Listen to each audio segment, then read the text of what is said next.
Testing, testing. This is just a test.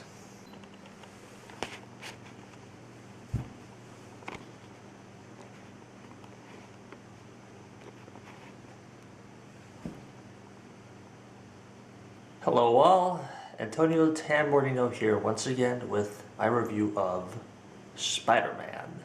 Dr. Octopus is known for being one of those characters you love to hate, and Alfred Molina's performance just doesn't sell it.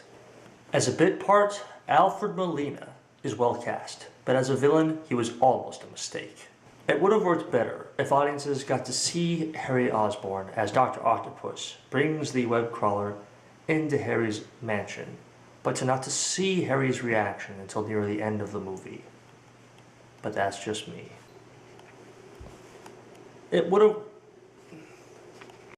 have worked better if audiences got to see Harry with the web crawler at the beginning of the movie. Overall, Spider-Man 2 is not a complete disappointment, but the decisions for Dr. Octopus and Harry Osborn in Spider-Man 2 detract from the experience.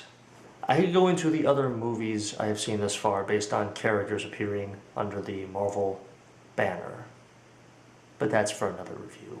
I could go into the other movies among my least favorites based on characters appearing under the Marvel banner, but that's for another review.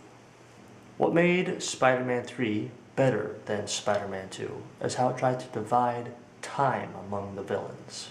So to see them crammed into a movie, for me it was rewarding to see Spider-Man's conflict with the Harry Osborn Green Goblin and with the Sandman come to a satisfying resolution.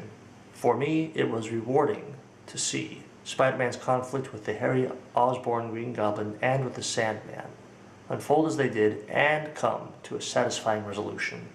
What is still a major bummer is how Venom was used in Spider-Man 3. For those who are unfamiliar with what I speak of, as I said before, the movie made bit parts out of the villains.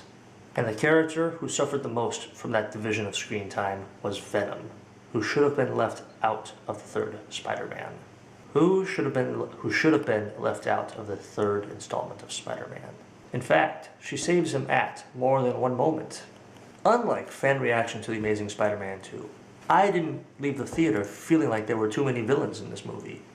Having said that there's nothing better than the original at the beginning of this review, what I meant by that is, having said that there's nothing better than the original at the beginning of this review, what I still meant by that is, as much as I enjoyed The Amazing Spider-Man 2, I am in the minority.